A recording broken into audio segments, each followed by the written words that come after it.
My name is David Rumer, and I'm the Vice President of Market Development for Sage. Welcome to this live event designed to inspire, stimulate thought, and encourage positive action. Moving on to the next slide, we have curated an agenda designed to educate and inspire. We've got a lot to cover today, so strap up and let's get rolling. The housekeeping, just to cover it off, if you have questions, we're going to try to answer them at the end of the session. If we don't get a chance to have the QA, we will answer the questions within 3 business days, and you will be sent a link to the recording. So enjoy the webinar. Moving into the discussion, the introductions of each of the people. As you know, I'm Dave Rumer, and I'd like to ask Denise and Mark and Abu to introduce yourselves. Denise. Hi. First, I'd like to thank Sage and Penny for inviting me to be a part of this panel today. I'm in such great company, so thank you all for the invite, as well as the attendees. Thank you for attending.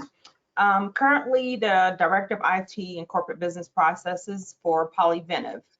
I hold a bachelor's degree in economics and an MBA in global operations supply chain management. I have been a part of 5 ERP implementations in the past, and 3 of those have been Sage X3. I have a passion for process improvement, and thankfully ERP has been that vessel for me to work on that, something that I enjoy doing. I've been able to successfully improve processes through ERP systems by aligning the capabilities of the order to cash and procure to pay processes. That also kind of includes the nuts and bolts, which includes manufacturing, finance, logistics, inventory, planning, and forecast. I'm looking forward to today's discussion. Thank you very much, Denise. That's I know you've got a tremendous background, as mentioned, and looking forward to your words and pearls of wisdom as they come out. Next up, Mark, welcome. Hi, everyone. Briefly, I've been with Sage for 10 years. As you can see by my title, I run our our expert services organization. Previously, I was with our professional services organization. So we implemented Sage X3 for customers across North America. And coming from the delivery side, you'll see over the next hour how I come from the delivery side. I come at things from that implementation perspective. And one of the nice things about being in delivery for an ERP software company is we have the opportunity to work with numerous customers across various industries. I've also been lucky enough to work with other types of software like warehouse management and knowledge management. And I'm looking forward to our discussion today. Thank you, Mark. And for those that don't know Mark, I've had a chance to know Mark, and I will say he is one of the most respected people in Sage, not only within the US, but globally. So thank you for joining, Mark. Next up is Abu. Abu, please, just before you start talking, I will say that Penny is one of the top Sage X3 partners that we have. They've done tremendous work over the years, and it's really a testament from my perspective of what I see is their focus on the success of customers. And that's easy to say, but it's a lot harder to actually execute and implement. So Abu, welcome. Thanks for the great introduction, David. So we have been a Sage X3 partner for the last 12 years. I lead the group here at Penny. We implement Sage X3 all across North America from a wide variety of different industries, from food and beverage to chemical, distribution, manufacturing, and more recently, cannabis here in Canada. Prior to leading and founding Penny, I was working for a Big 4 consulting firm implementing SAP products for larger global multinational organizations. Thanks, David. Excited to be here and looking forward to the discussion today. Great. Thank you, Denise. Thank you, Mark, and thank you, Abu. So let's get into the main part of the section now that we've done the introductions. Moving on to the next slide. Denise, you briefly gave us an introduction about yourself. Polyventive is an innovative and a tremendously successful organization. Please tell us a little bit about Polyventive, and then I'd love you to talk a little bit about your journey as an organization with Sage X3. Okay. Polyventive is a leading manufacturer of specialty chemical solutions for HI&I, which is high quality chemical formulations to develop cleaning products, water treatment, personal care, construction, soft floor covering, and textile industries here in the United States as well as Canada. So we have a pretty nice collection of products that we provide chemicals to.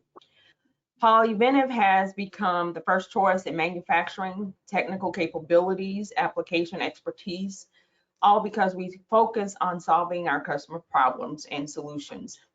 So along with that, of course, you need an ERP system to kind of, go along with that and kind of guide that. We have manufacturing and logistic facilities here in Northwest Georgia, California, and Canada. Looking forward to extending our X3 capabilities here in the future. Next slide, please. We'll go into some of what we're using X3 for today. As I stated, we have companies and locations or sites in Georgia, Canada, and California. So, as you know, it's hard to kind of manage, the business with the sites being, in totally different locations. However, X3 has provided us that opportunity to manage the company, basically. The other thing is when we acquired, well, a little bit history of the company. Back in 2015, 2016, a company here in Northwest Georgia was acquired by a private equity company. In 2018, they merged two chemical companies in the area. Both those companies had two totally different ERP systems. The decision was made to implement a new ERP system, and that system happens to be Sage X3. With that, there were, some challenges because both companies had, been in existence for, 25 plus years and had worked on totally different ERP systems. So as you will see or hear later on in the webinar, some of the challenges that, when you're moving to a new ERP system that you may face. But going back to how we use ERP today, we're able to track and report cost at many different levels. We are able to maintain our regulatory status and be on top of all of our regulatory needs.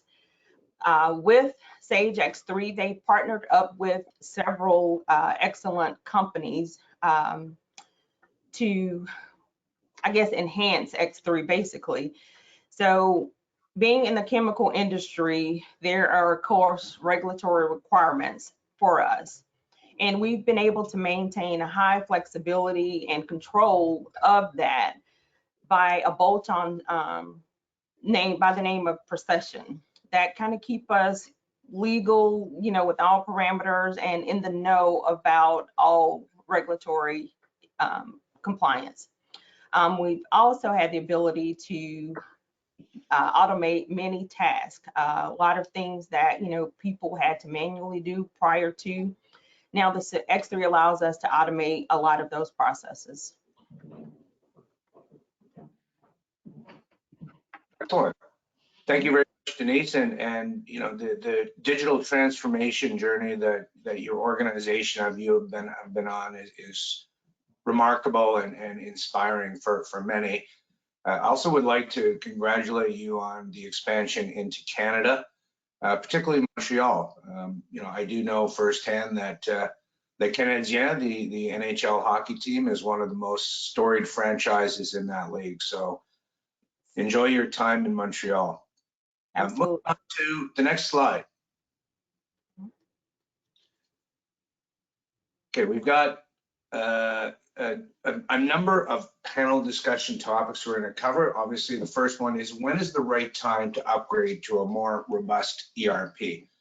Next slide. And the reasons: inefficiencies, profit leak, customer retention, growth of the company, and legacy software limitations.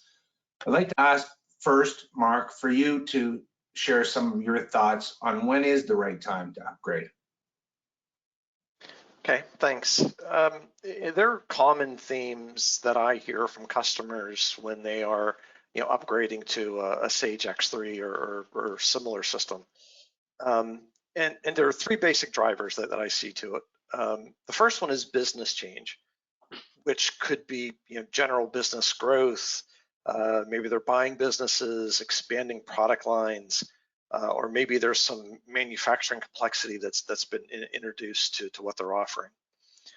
So this could come in a number of different forms, but the fact is that healthy businesses change over time. The second one is really customer change or customer demands. So we're seeing customers requiring much more information than they used to, many more requirements being put on the manufacturers.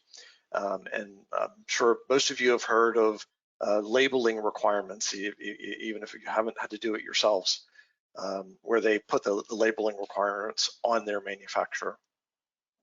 So the way I see businesses dealing with both number one and number two is through manual workarounds. They rely on their workforce to add it to their workload in a manual form. So businesses really need to move to a new system to take all that manual work, put it through a system so it's reproducible and much easier to manage. And then the third thing is really around security or aging software components. We see underlying software no longer being supported or not updated for basic security needs. So in the past, companies would just continue to hang on to it, keep that software even through these through those kind of challenges.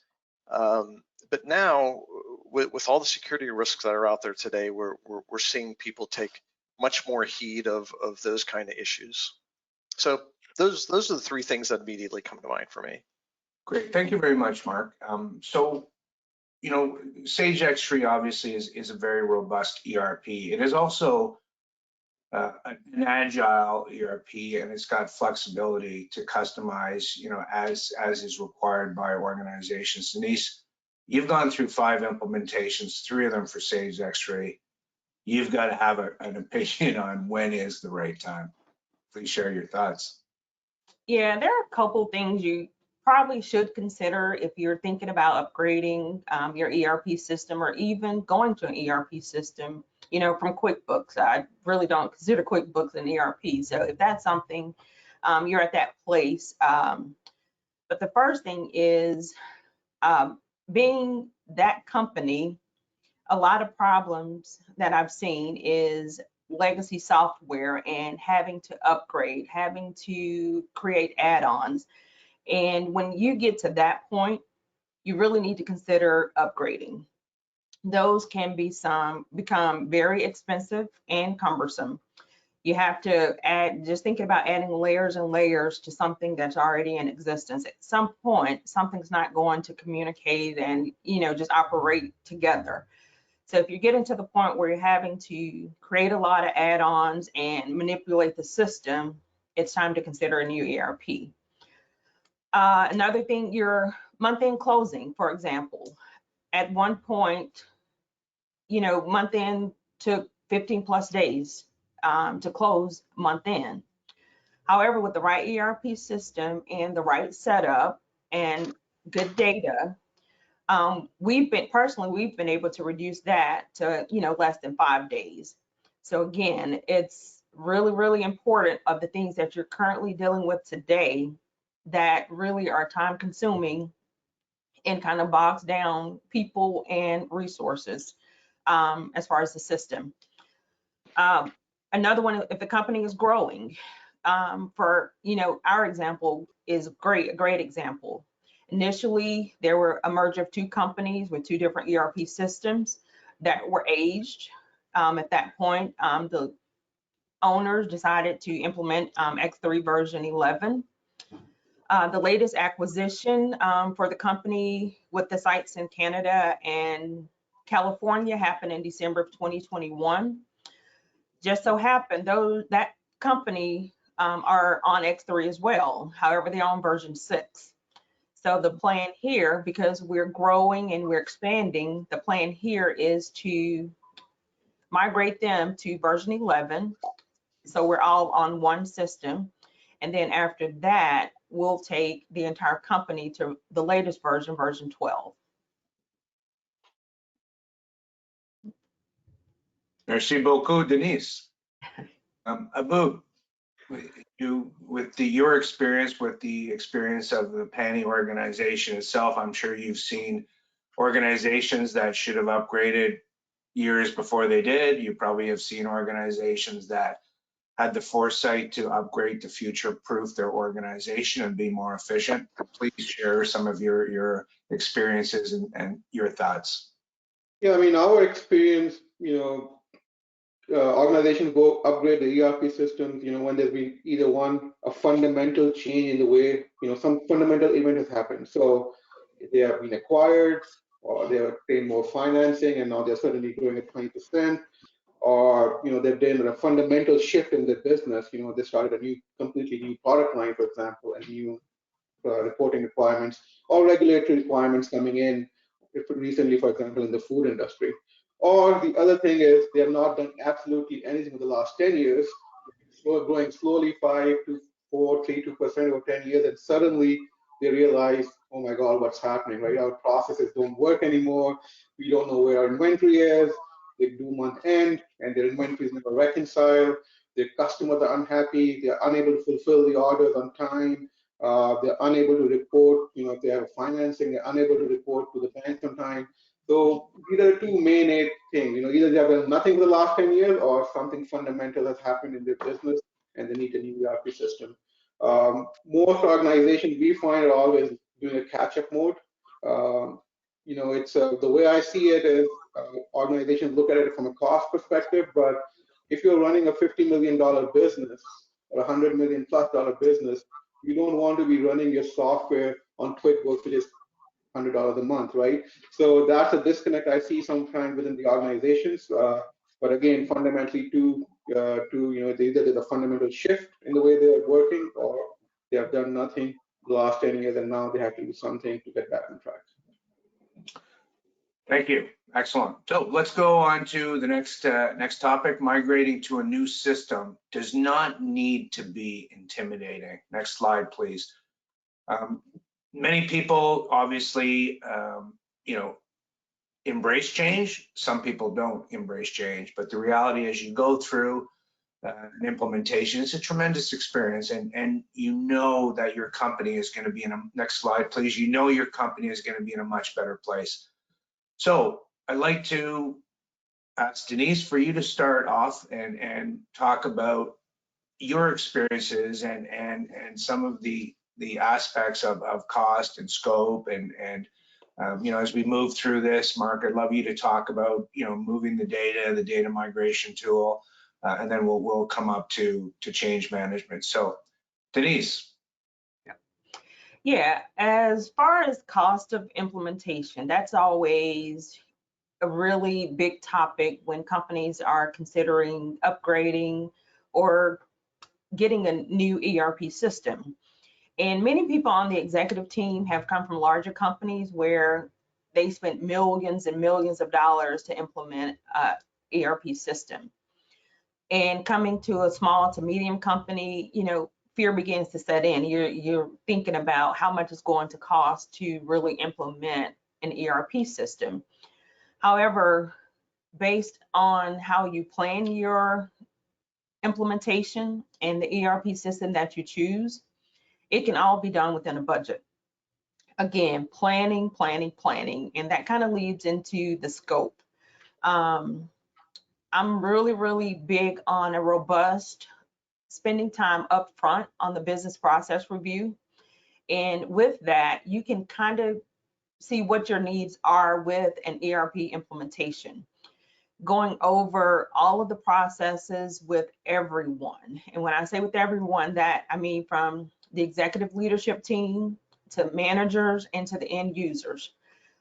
Everyone has a viewpoint of the current system, what they'd like to see in the new system.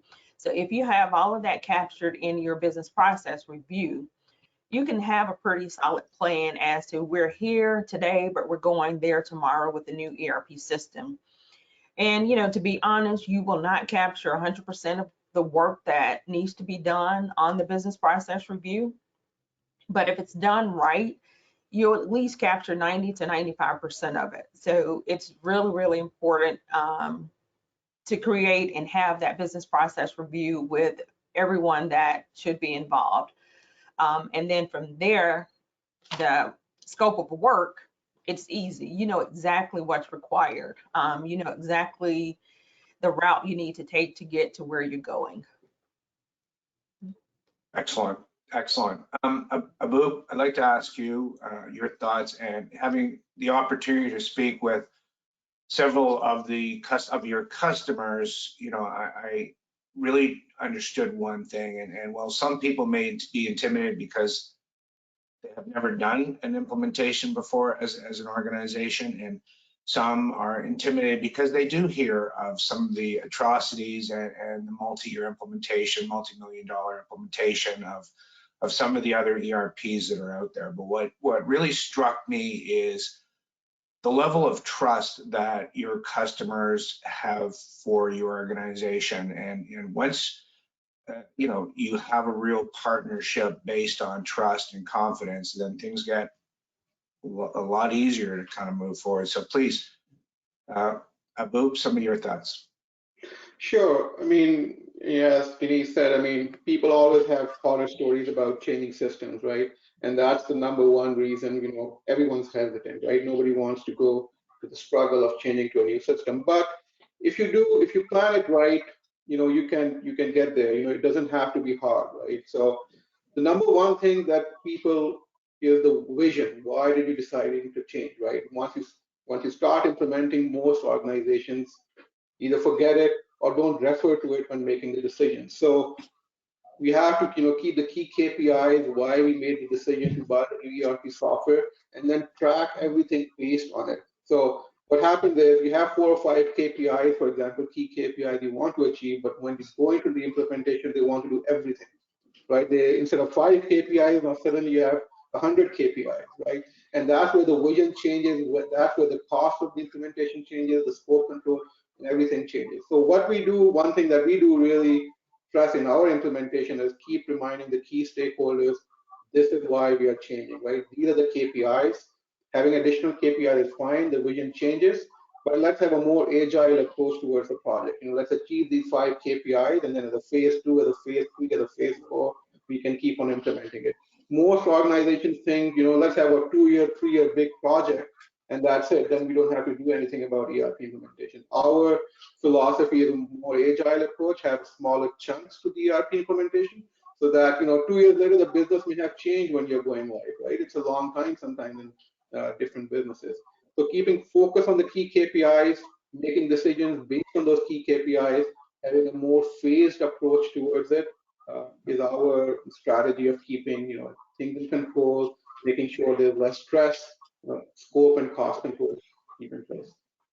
Excellent, thank you. Mark, I'd like to ask you to share some of your experiences, and please, as you do, I'd like you to kind of, you know, prompt and move into the next slide as well, because I'd love to, you know, you to talk a little bit about the implementation, but also I'd love you to kind of also then lead into the conversation around data migration. Okay, thanks. And I really liked what Denise and Abu had to say.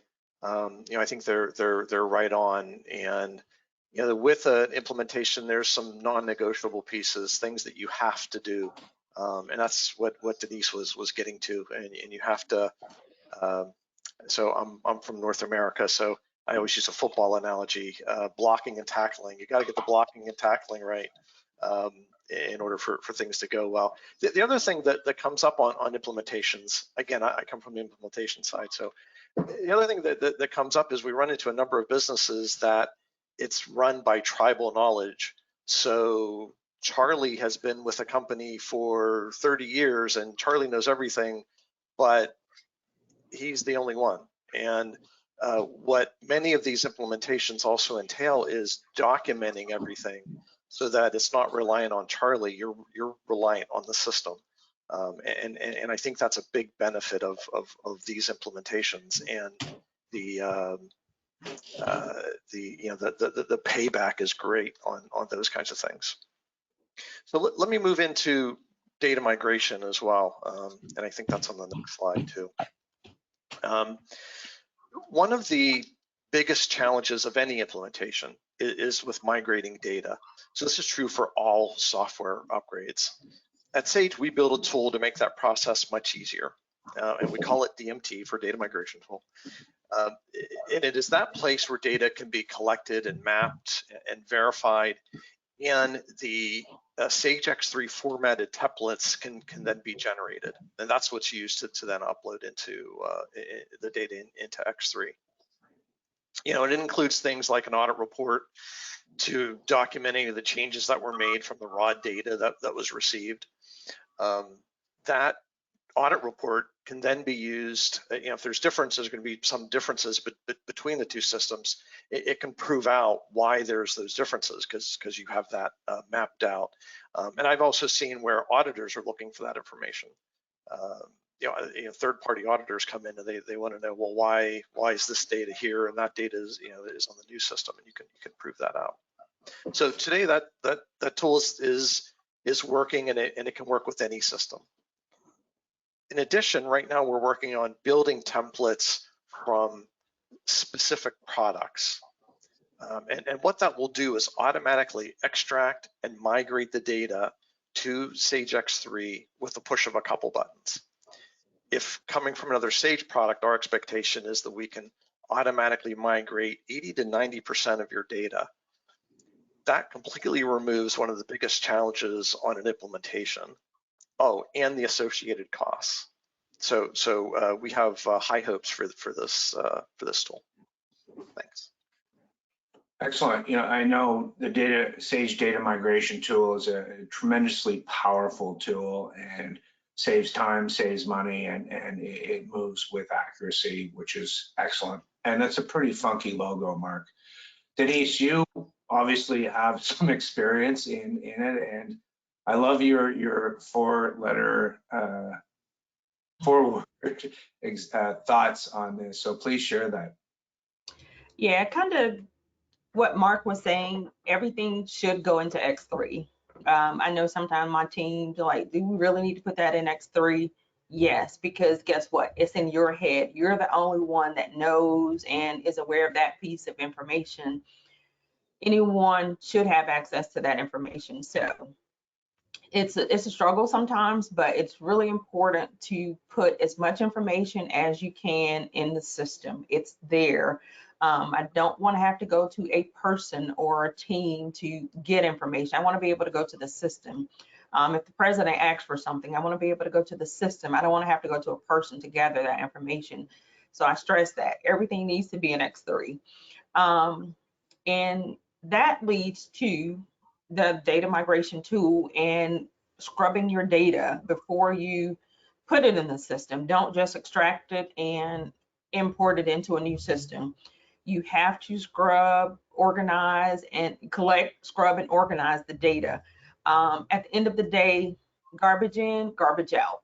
So please take the time to complete the data migration properly. If not, you'll deal with it for years and, you know, to come. And I'd rather you take the time up front to do that. It may take longer than you anticipated, but trust me on this, you will appreciate that time spent up front on the front end instead of the back end.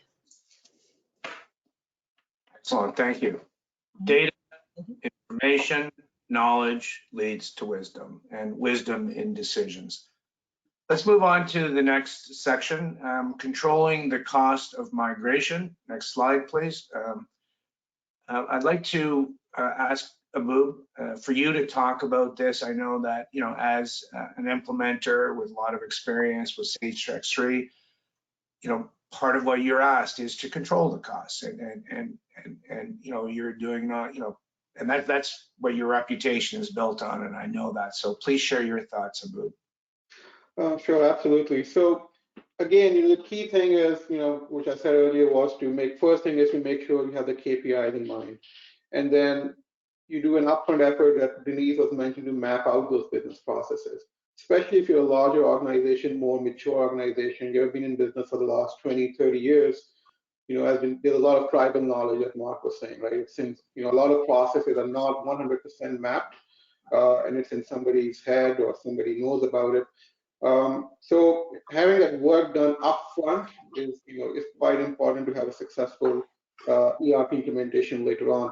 But one thing that we do end up is having is, you know, we do the 80-20% of the rule, right? So you don't want to spend, you know, 6 months documenting all your process. There's always, you know, you can spend more time, you have more accuracy, but then the cost goes up, right? So there's these competing requirements, you know, against both. So what we suggest is do 80-20% rule, get as much as you can, and then have some time during the testing and the implementation phase to tweak those processes, right? So if you're getting capturing 80% of your processes, that's, you know, good enough to move to the next phase of your process. Again, when we are making the decisions in terms of, do we need to add these new features, for example, do we need to add, you know, new system enhancements? Always go back, refer to your vision. You know, how is this new enhancement or additional scope helping us achieve that vision? You know, oftentimes we find that when you do that mapping against the original vision, you do not need that extra additional features. So again, that helps you to keep the cost in control. The other thing is, you know, one of the most important is having internals, like on the client side, there's often not enough importance given to the project right away, right? So you must have a key stakeholder at the C-level driving the project on a continuous basis.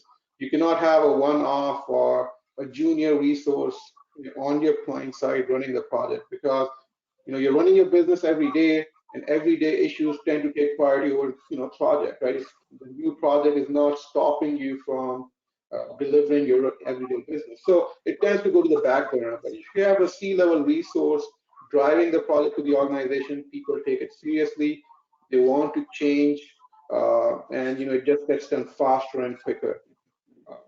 One of the things that we often come across as, you know, changing is hard, right? So oftentimes the incentive is not there to change, and that, you know, tends to increase the cost of migration, because you have to do training twice, you have to do it 3 times. So having the incentive to change for every level of the organization is quite important to make sure there's buy-in and people are changing and, you know, adopting the solution as they go along. Thank you very much. Mark? Thanks. Great stuff, Abu. So as I said, I'm the implementation guy, and from an implementation perspective, everything that we're doing on an implementation is really to reduce or eliminate risk. So, you know, as Denise was referring to earlier, putting the right project structure together. As Abu was saying, assigning some of your best resources, and following the detailed plan. You know, those are all examples of what I refer to as mandatory items on an implementation. And in the end, following the proper steps, that's what's going to save you time and save you money. 2 of the biggest budget busters that I see on projects are, 1, insufficient testing, or taking the system live too soon. And I link those 2 things because it gets back to mitigating risk. If testing is not complete and thorough, you are putting yourself at high risk. And the cost to correct an issue after go live is drastically more expensive than correcting it during the testing phase. You know, some people say that it's 6 times more expensive. Some people say it's 60 times more expensive. You know, personally, I think it's closer to 60, but in either case, it is drastically more expensive. The second thing that I see is users trying to replicate their existing system. And one of the ways they try and do that is by introducing unnecessary customizations. Now, customizations certainly do have their place, and they can really help an organization exploit a competitive advantage. But in my opinion, you should reduce or even eliminate customizations in phase one. Once you're using the new system and taking full advantage of what it offers, then you'll be best positioned to make good decisions about what customizations can best impact your business. So those are my thoughts. Excellent, thank you, Mark. Now, Denise, I know you've got a tremendous track record of successful implementations. Obviously, part of that success is controlling the cost of migration and implementation. Please share a little bit of your experience in this area. Yes, David. So as I mentioned earlier, I love improving processes through ERP systems. It's my passion. And basically, I find myself between a rock and a hard place, I'd say, because, my passion for ERP and my passion for my job, my day-to-day, what I do daily. So when implementing ERP systems, upgrading, what have you, I'm in a difficult position at all times. So my suggestions to anyone thinking about considering, the first thing is to control your costs. You have to do certain things. One, you have to have executive buy-in and a complete understanding of the scope of the project. Some executive leadership, care, and some don't care about the project. They're just looking at the dollars. But for me, it's important to have them involved from start to finish. That means the kickoff meeting, the analysis, the design, the building of the system, the testing, the training, and the actual go live. If the executive team is a part of that process, I think you have a better chance of, one, controlling the cost and the implementation being more successful. They really have an understanding of where their money's going, basically. Next, and I think Mark and Abu both mentioned this before too, having a realistic budget that kind of aligns with your expectations. Use a system in phase one, use a system as is. Don't, customize too much up front. Now, there are some customizations that are required, but don't go in there with the laundry list of a wish list, I would say. Save those for later, get to know the system, optimize the system, then come back and see if those customizations are really necessary or needed at that point. Again, I'm going to keep stressing this, a robust business process review. You have to take the time to see where we are today and where do we want to go? What do we want our ERP system to look like once we go live? So spend that time up front on your business process review. Again, data migration, that's critical.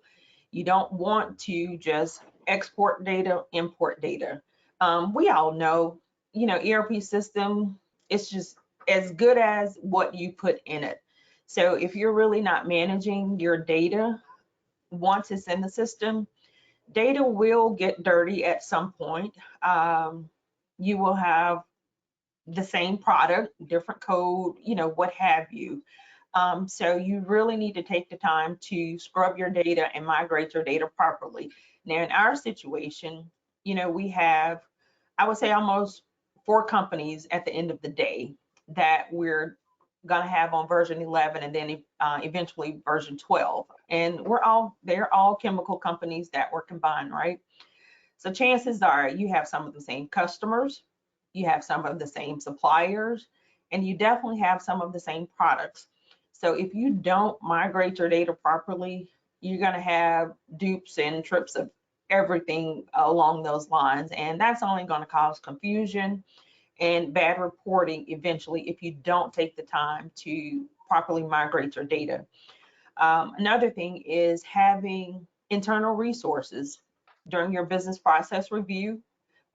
Make sure your team, internal, from management all the way down to end users, are involved. User acceptance training, UAT. Make sure the right people are, going through those trainings and can point out something that, the implementation team may have missed, or if there's question about it, something doesn't, flow properly. You have to have those internal resources and those subject matter experts to identify those during the implementation, because if not, like Mark said, it's going to cost you later if you don't take the time to do it now. And it's much cheaper to do it up front than on the back end. Detailed project plan, the scope of work. If it needs to be as detailed, put everything you can in there in order to properly manage the project. Last, again, I'm going to go back to training. As Mark mentioned before, training is critical.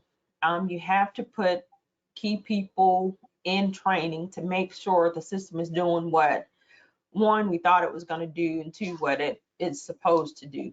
And part of that controlling cost is you're probably going to pull key people away as expert users during this process. So plan for it up front, have them train other people to do what they're doing, because their role will be critical in the training and implementation of the system. Excellent. Thank you. Thank you very much to all three of you. Moving on to the next topic, choosing the right ERP implementation partner. And not enough can be said about the importance. Certainly, you want to make sure that you're choosing the appropriate ERP system, but the implementation partners is such a huge and critical piece of it. Denise, you were on a roll there. Why don't you start us off? Choosing the right partner is just as critical as choosing the right system to me. Everyone has their thoughts and ideas about, migrating, implementing an ERP system. But if you don't have the right partner to walk you through this, it could go bad really quick. One thing is transparency, and that's both sides. The company, us, we have to be totally transparent with the partners that we're working with. We have to tell them, where we are and why we are going to the next version, why we're choosing Sage X3 as our new ERP system. And a lot of that, it may be good stuff and it may be bad stuff, but you have to be totally transparent with where you are and where you're looking to go. So that way you're always on the same page, and the goal line is, is the same. Everyone's on the same page, basically. Another important thing when choosing ERP partner, implementation partner, is a part of that transparency is someone that's going to be honest with you. We were talking about the customizations. If you're asking for customizations and the partner have done this, hundreds of times, they are experts at it. And if they recommend you not do that customization or hold off on doing it, listen to them. And also, you want that partner who will tell you that, hey, it's not a good idea to make this customization at this time. You want that transparency and honesty. A big one for me is, especially like when you're merging companies.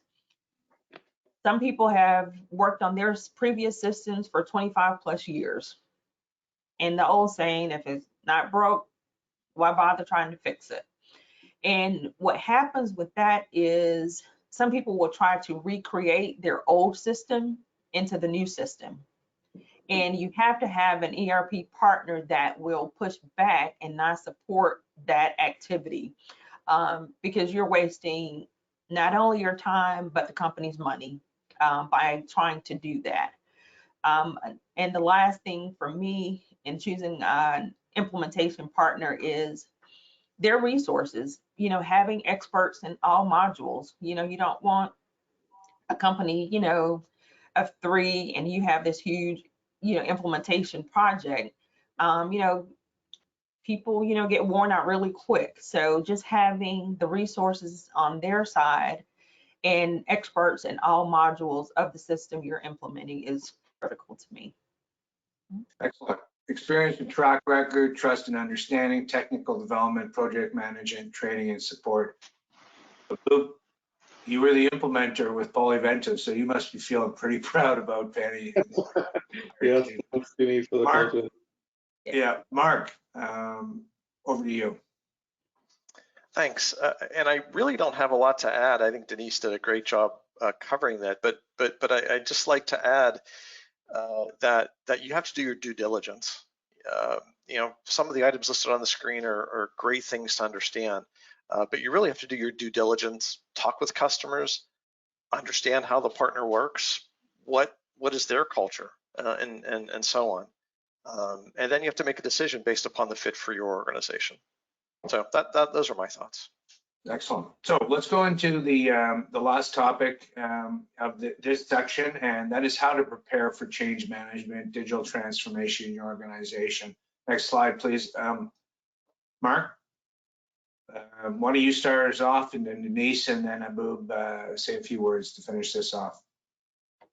Great. Yeah, I really like this slide. And if you're looking to change, everyone has to be on the same train and have that buy-in. You know, and both Denise and Abu talked to this on previous slides, but management job doesn't stop with a software selection.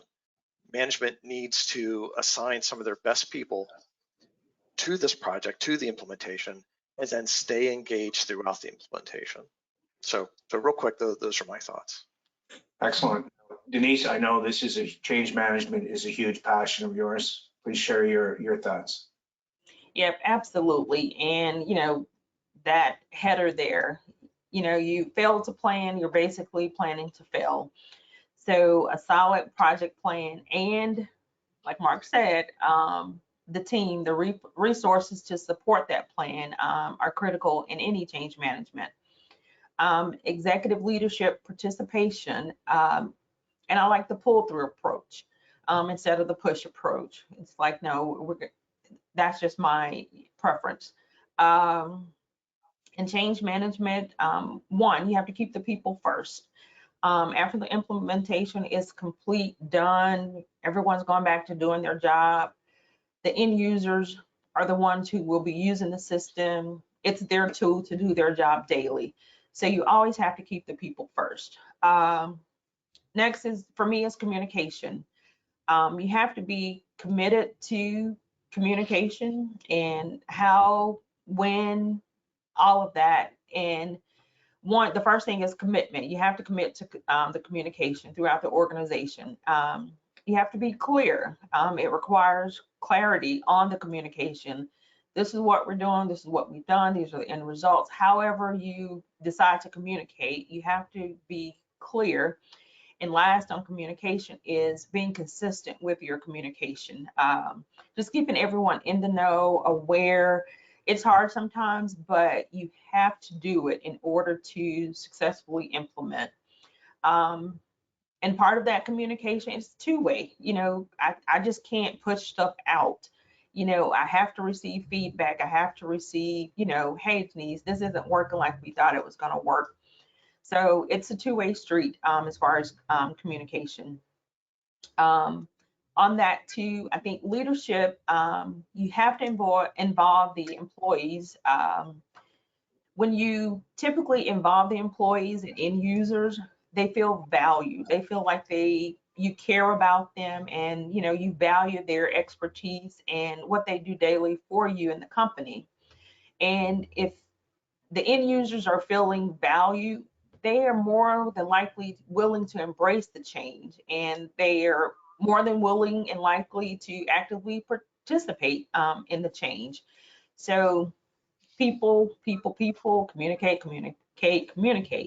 And I'm going to go back to my, you know, leadership team. You have to engage leadership throughout the entire process. You have to have their sponsorship through the entire process. They're basically there, you know, for me, is to keep the train on the tracks. That's their role through the implementation process, you know, keeping the train on the track. we have to celebrate wins when we get them. You know, there are some huge wins, great wins. You know, it's like, oh, we finally got that part of the project done. It's okay to celebrate those wins. On the flip side, there are going to be some low points.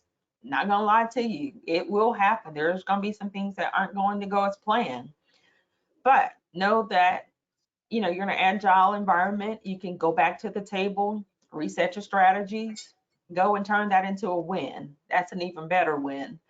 And lastly, on change management, people just don't like change. So when people are resisting change, going back to the people, find out why. You know, talk to them, get them involved, and, you know, just pay attention to the resistance of changes that you are making with an implementation. Excellent, thank you. Okay, I'd like to move into the next section, and I'd like to ask Aboob and Mark to lead this discussion, and please, if you can, do it over the next 5 to 6 minutes, so we can wrap up after that. So Sage X3 solution offerings, over to you, Aboob and Mark. All right, thanks, David. Next slide, please. So a little bit about Sage X3. Sage X3 is a product-focused company. You know, if you have somewhere from 50 to 200 employees, that's, you know, the perfect fit for you. Having said that, a lot of smaller companies, startup companies with ambition to grow, also use X3 because they know they're going to scale up rapidly, and they need the systems to be in place to support that growth rather than, you know, going into a new implementation cycle in a couple of years. Sage X3 also has, you know, industry-specific capabilities. So whether you're in food and beverage, you know, growing operations, manufacturing, industrial manufacturing, there are also additional bolt-on solution available which integrate seamlessly with Sage X3 to support your business needs. I'm going to talk about a bit more on the cloud and on-premise model in the next slide, but, you know, its capabilities around multi-legislation, has allowed us Sage X3 to go to over 7,000 customers across North America, Europe, and the Middle East. One thing that I really like about Sage X3 is the way you can deploy it. I don't think there's any other software ERP that is as versatile as Sage X3 in the deployment options. You know, depending on your own industry needs, sometimes, you know, you can deploy it on your own on-premise servers or your own data centers. You also have the option to, you know, deploy it on partner-managed data centers. That gives you more flexibility. You know, partners generally know more how to, you know, manage the Sage X3 and maintain it long term. Or, you know, you also have the multi-tenant option with Sage, and you can let Sage handle all the Sage X3, and you get the, you know, the multi-tenant option. So, you know, very versatile, and based on your industry needs, you know, you can deploy it. You know, you have the option to deploy as you like it. Next slide, please. Again, Sage X3 covers, you know, all the core areas of your business, from finance, manufacturing, sales, and, you know, for me, the most important, and, you know, is the C-suite. You know, access to timely information through dashboards, through alerts, through, you know, easy and quick to make reporting, improving your purchasing processes, warehouse marketing. So really a full, comprehensive, all around, you know, suite managing your business from a 360-degree point of view. Next slide, please. Next slide. So as I mentioned earlier, Sage X3 is fit for your vertical. You know, whether you're in high tech, industrial equipment, fabricated metal, on a discrete manufacturing side, to, you know, more different kind of manufacturing, which is process. And Denise, you know, represents the process manufacturing, the chemical manufacturing side of the business here, to just pure distribution of wholesale goods, or, you know, we're just distributing food and beverage, for example, to business services. You know, it has a really strong project management and service-oriented modules as well, to agriculture, through, you know, add-on solutions around, you know, poultry, fruit and vegetable, dairy, and livestock. Next slide, please. A little bit more detail around the X3 solution overview.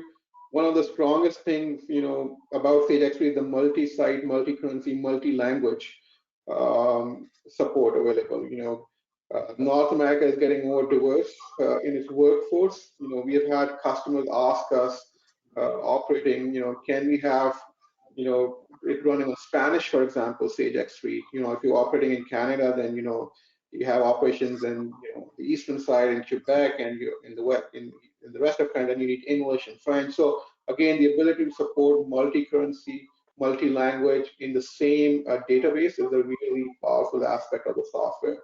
Other than that, we've talked about the hosting, and the key feature is the development tools and APIs. If you're doing customizations, it is, future upgrades do not affect those customizations. And again, that's a very powerful feature of Sage X3, a lot of other ERPs do not have. And in terms of complementary solutions, Denise talked about procession for chemical manufacturing. So, about 50 add-on solutions that really make the solution really specific and tailored to your unique industry needs. Next slide, please. So again, a little bit more process-oriented perspective for product-centric organizations, whether you're on the growth side, the buy side, or warehouse management, distribution side, really full 360-degree view of your business, 360-degree view of managing process. I'm not going to go into too much detail due to shortage time. So next slide, please. Again, that's one of the most powerful features for Sage X3. Denise was talking, they've acquired countries in Canada. So again, say that's the perfect strength for Sage X3. You can run global operations in Sage X3, whether it's in US, Canada, Europe. You do not need to have 3 different systems to run it. All you can do it, manage it in one system, and really get that 360-degree view of your business. And it can, it's built for different kinds of manufacturing organizations, from make to stock, make to order, ATO, and so on. Next slide, please. Over to you, Mark. Thank you. So I, of course, want to at least show you our methodology. And as I said previously, there are some mandatory items when it comes to implementing any system. Skipping the mandatory items really introduces risk. For our methodology, it should look like other implementation methodologies because they're all trying to address those mandatory items. The other ones you've seen, we have 7 steps. The other ones may have 4, may have 8, may have 9. The important part is they're all addressing those mandatory things. So I'll leave it there. But as we've said throughout this last hour, it's critical. It's a critical component. Next slide. Abub, I'm wondering if you could spend a little bit of time for the audience and just to tell them a little bit more about Penny. Yeah, thanks, David. So, we have been in the business for the past 12 years. I first came across Sage X3, implementing ERP for mid-sized organizations. I loved the product and then founded the business based on Sage X3. Since then, we have grown, across North America, supporting industry, food and beverage, distribution, manufacturing, oil and gas, chemicals, and cannabis and hemp here in Canada as well. We have clients all across, US, Canada, and some in the Middle East and Asia as well. Our focus is change management and really building that relationship with the client. Our average, client relationship tends to be 10 years. So, we've been in business for 12, so almost, our clients stay with us for life pretty much. One of the things that sets us apart is our unique implementation methodology. The world has changed fundamentally since COVID. And, our remote implementation methodology, often means we have delivered projects without even going to the client site. So we're based in Calgary. We implement projects in Chicago. Denise is there in Atlanta, and our methodology allows us to deliver remote implementations. Over to you, David. Thank you. Next slide. And given the next slide, given the timing, please, all the questions that have been asked, or if you have additional questions, next slide, please. Please send them directly to the Penny organization. They will respond to your questions, engage to the level that you'd like to. First of all, Denise Livingston, Mark Battaglia, Abu Vasif, Thank you very, very much for sharing your knowledge and experience. It truly is priceless. Omer Hyder, Steve Engel, thank you for making this live webinar possible. And to those of you that joined today, thank you very much for your time. And I hope each of you value the moments ahead and enjoy your own personal journey into the future. Thank you, David, for hosting this.